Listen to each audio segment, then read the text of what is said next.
I couldn't believe it. The door opened in the middle of math class and the principal pushed the older raggedy kid in. Mrs. Cordell said, "Boys and girls, we have a new student in our class today. His name is Rufus Fry.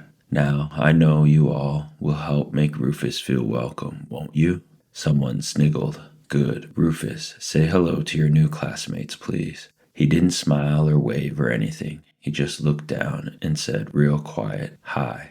A couple of girls thought he was cute because they said, "Hi, Rufus. Why don't you sit next to Kenny and he can help you catch up with what we're doing?" Mrs. Cordell said. I couldn't believe it.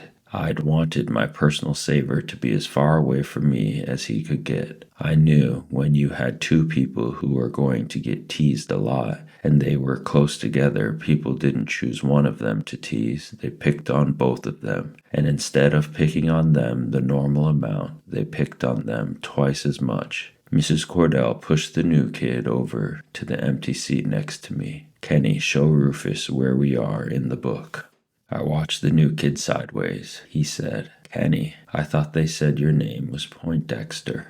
The class cracked up, part from his country style of talking and part from laughing at me. I could tell that even Mrs. Cordell was fighting not to break out laughing. Though he was looking friendly when he said this, I kind of knew it had to be teasing, because whoever heard of anybody's mama giving them a name like Poindexter? When he sat down next to me, I tried to imitate Byron's death stare, but it didn't work because the kid smiled at me real big and said, "My name's Rufus. What are we doing?" "Times tables." "That's easy.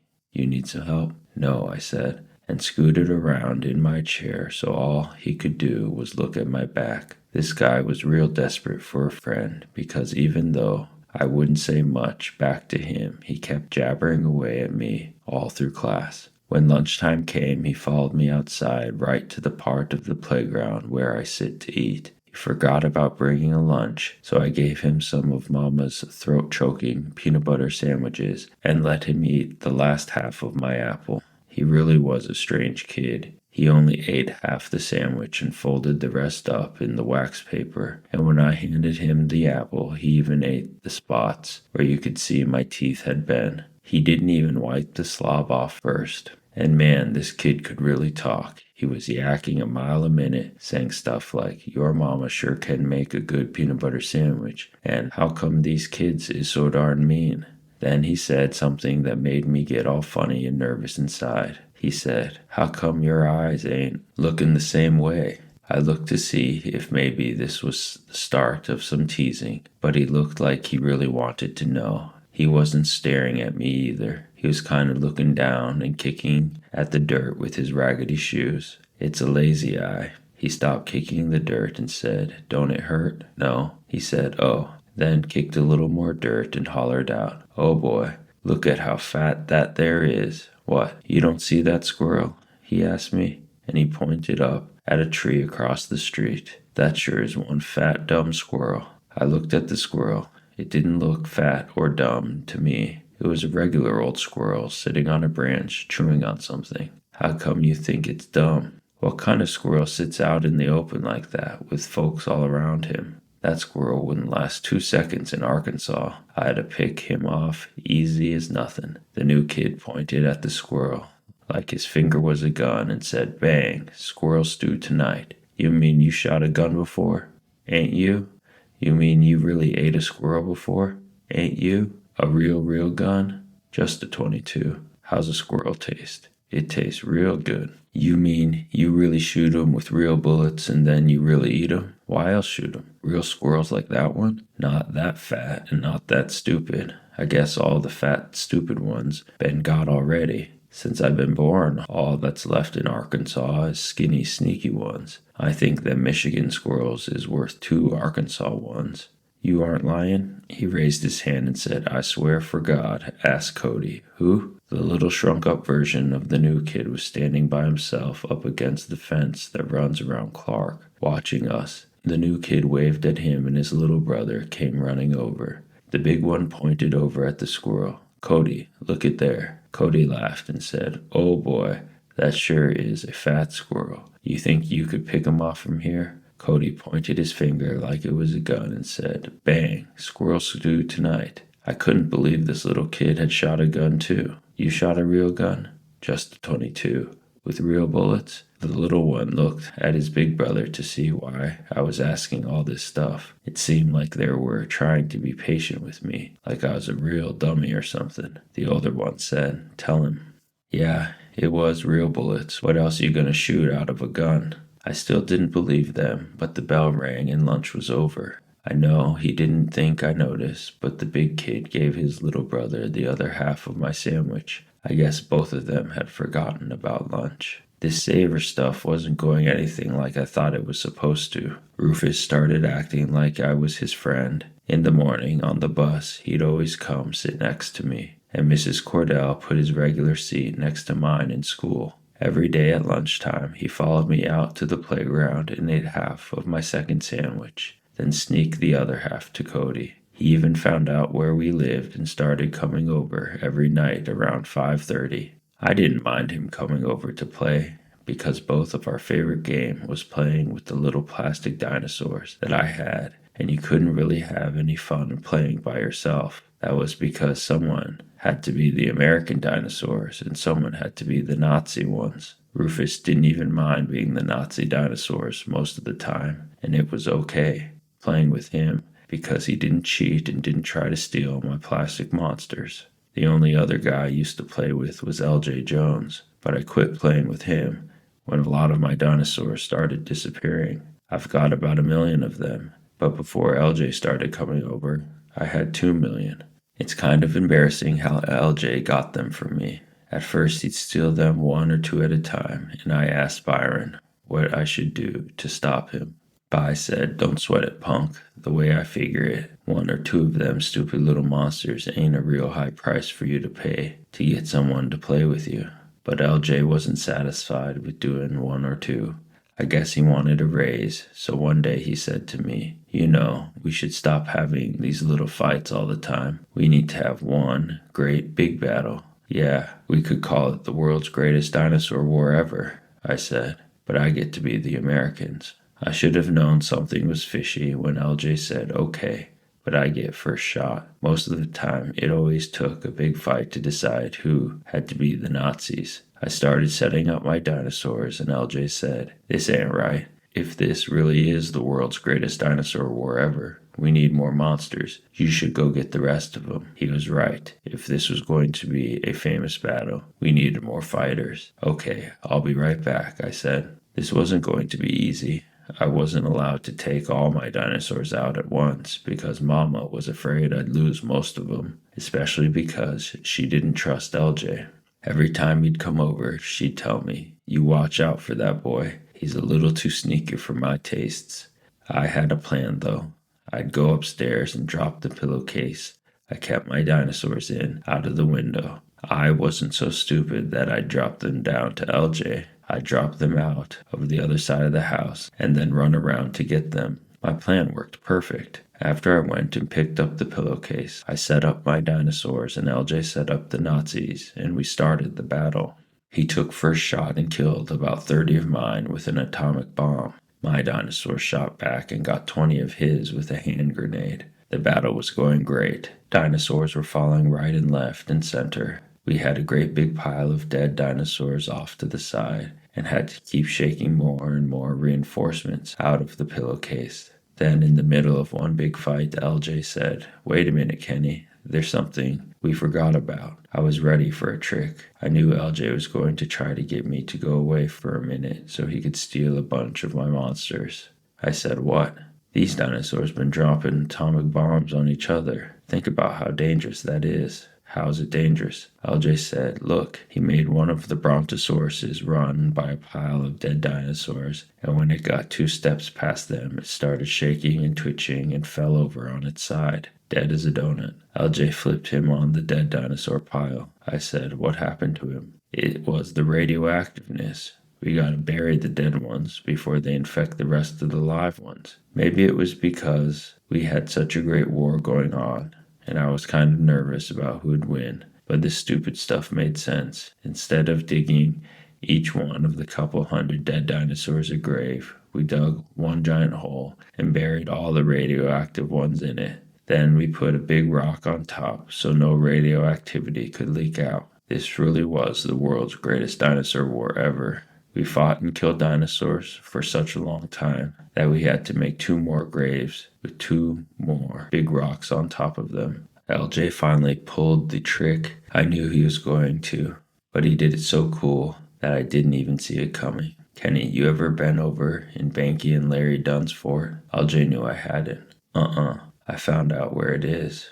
Where? You want to come see it? Are you crazy? They ain't there. This is Thursday night. They're up at the community center playing ball. Really? Well, if you too scared. I knew this was a worm with a hook in it, but I bid anyway. I'm not scared if you aren't. Let's go. I figured the trick would come in right here, so I kept a real good eye on LJ while we put my monsters back in the pillowcase. When we were done, I sneaked a look at his back pockets, 'cause I knew when he stole dinosaurs he put them back there or in his socks. From the way his pockets were sticking out, it looked like he had 1 Tyrannosaurus Rex and 1 Triceratops. I couldn't tell how many he had in his socks. I figured that wasn't too bad a price for as much fun as we'd had.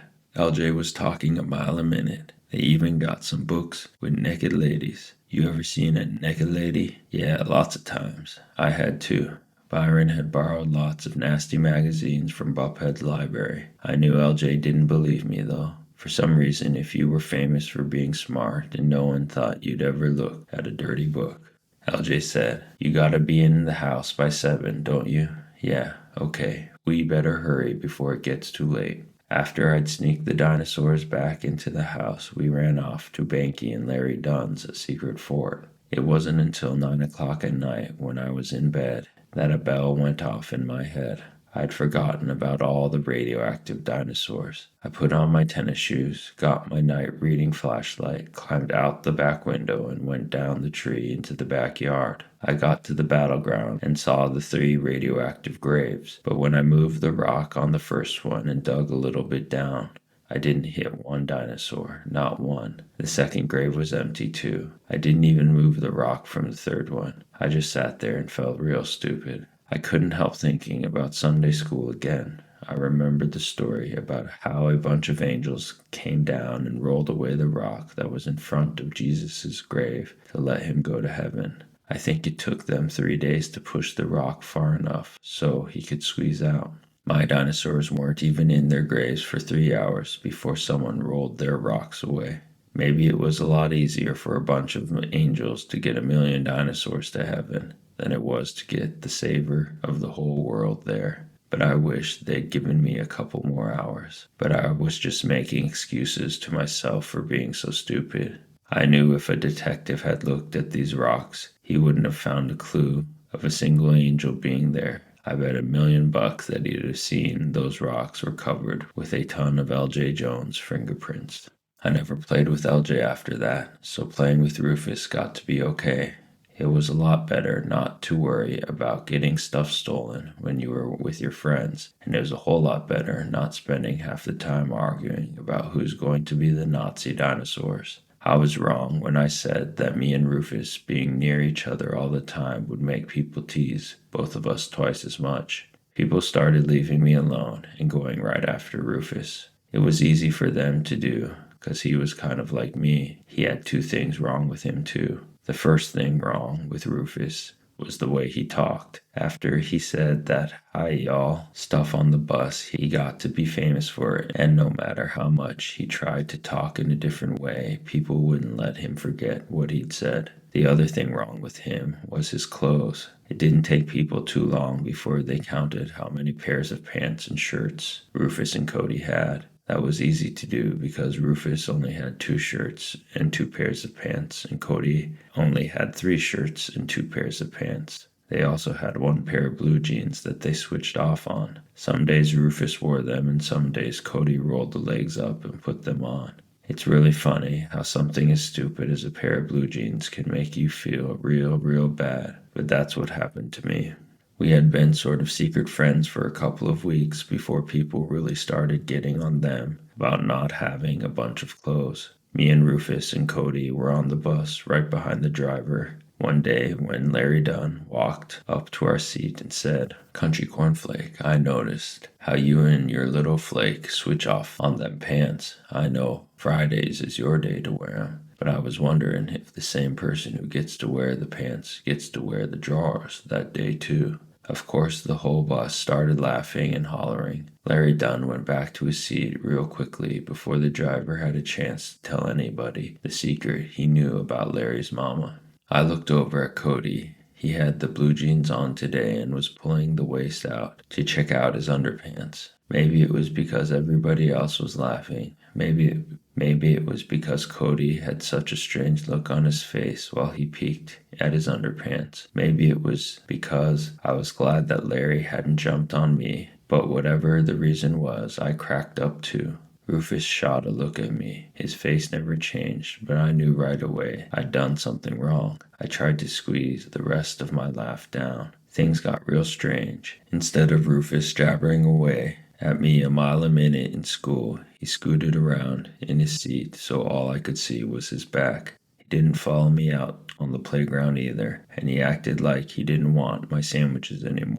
Ever since Mama had met Rufus, I told her about sharing my sandwiches with him, and she had been giving me 4 sandwiches and 3 apples for lunch. When I saw him and Cody weren't going to come under the swing at lunchtime, I set the bag with their sandwiches and apples in it on the swing set. The bag was still there when the bell rang. They quit sitting next to me on the bus too, and Rufus didn't show up that night to play. After this junk went on for 3 or 4 days, I sneaked the pillowcase full of dinosaurs out and headed over to where Rufus lived. I knocked on the door and Cody answered. I thought things might be back to being okay because Cody gave me a great big smile and said, "Hiya, Kenny. You want to talk to Rufus?" "Hi, Cody. Just a minute." Cody closed the door and ran back inside. A minute later, Rufus came to the door. "Hey, Rufus. I thought you might want to play dinosaurs. It's your turn to be the Americans." Rufus looked at the pillowcase, then back at me. "I ain't playing with you no more, Kenny." "How come?" "I knew, though. I thought you was my friend.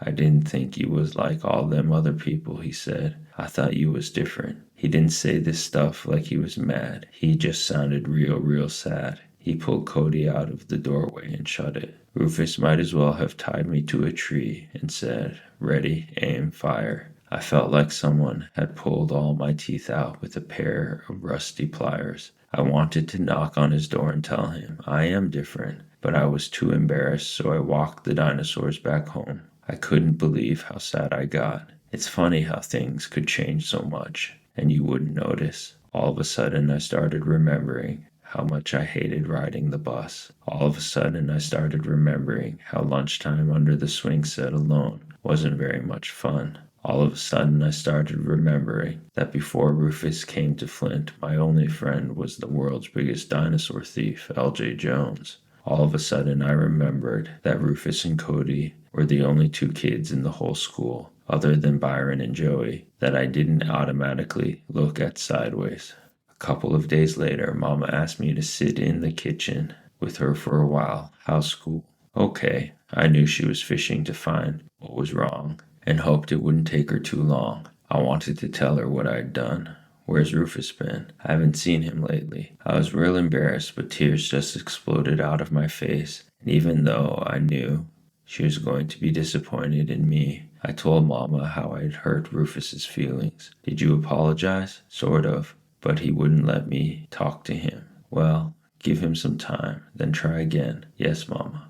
The next day after school, when the bus pulled up at Rufus's stop, Mama was standing there. When Rufus and Cody got off, they said, "Hi, Mrs. Watson," and gave her their big smiles. The 3 of them walked toward Rufus's house. Mama put her hand on Rufus's head while they walked. Mama didn't say anything when she got home, and I didn't ask her, but I kept my eye on the clock. At exactly 5:30, there was a knock, and I knew who it was, and I knew what I had to do. Mama and Joy were in the living room, and when they heard the knock, everything there got real quiet. Rufus and Cody were standing on the porch, smiling a mile a minute. I said, "Rufus, I'm sorry." He said, "That's okay." I wasn't through, though. I really wanted him to know. "I am different." He said, "Shoot, Kenny. You think I don't know?" Why you think I came back? But remember, you said it's my turn to be the Americans. People started moving around in the living room again. I guess I should have told Mama that I really appreciated her helping me get my friend back, but I didn't have to. I was pretty sure she already knew.